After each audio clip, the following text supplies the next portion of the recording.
হাতের চাপে উঠে আসছে পিচ। নিম্নমানের কাজের অভিযোগ তুলে মঙ্গলবার রাস্তা নির্মাণের কাজ বন্ধ করে দিল গ্রামবাসীরা। ঘটনাটি আলিপুরদুয়ার ১ নম্বর ব্লকের বঞ্চুকামারি এলাকায়। অভিযোগের তীরে শাসক ঘনিষ্ঠ ঠিকাদার।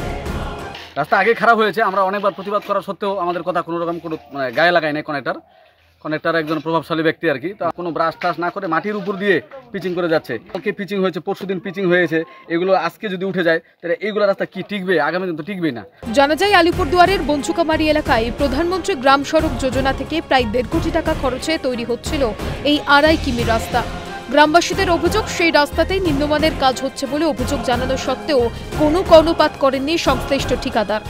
এরই প্রতিবাদে মঙ্গলবার কাজ বন্ধ করে দেন তারা। এই রাস্তা দিয়ে সারাদিনে গাড়ি লোক না গেলেও না হলেও ৫,০০০ লোক আপ ডাউন করে। কন্ট্রাক্টর যে করছে রাস্তা ভালো মন্দ বুঝি না, কিন্তু টাকাটা প্রায় ২ কোটি টাকা দাম। ২ কোটি টাকার কাজটা যদি এরকম হয়, এটা তো হচ্ছে না।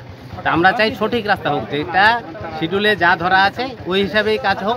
জেলা পরিষদের রাস্তা নয়, লিখিত অভিযোগে এসে পৌঁছয়নি এখনো, দাবি জেলা পরিষদের সভাধিপতির। প্রথমত এটা জেলা পরিষদের কাজ নয়, আমার কাছে এরকম কোনো লিখিত অভিযোগও আমার কাছে আসেনি। কিন্তু অ্যাজ এ সভাধিপতি আমি বলবো, যে ডিপার্টমেন্ট থেকে হোক না কেন রাস্তাটা, আমার কাছে সেরকমভাবে অভিযোগ যদি আসে আমি নিশ্চয়ই সংশ্লিষ্ট যে দপ্তর রয়েছে তার সাথে আমি কথা বলে নিয়ে ব্যাপারটা খতিয়ে দেখে ঠিক করে দেওয়ার জন্য চেষ্টা করব।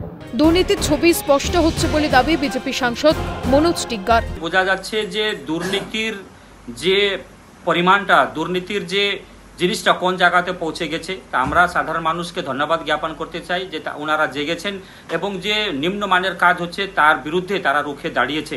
বহুদিনের আবেদনের পর শুরু হচ্ছে রাস্তার কাজ, তাতেও দুর্নীতির গন্ধ। আলিপুরদুয়ার থেকে বিশ্বজিৎ চক্রবর্তীর রিপোর্ট, ক্যালকাটা নিউজ।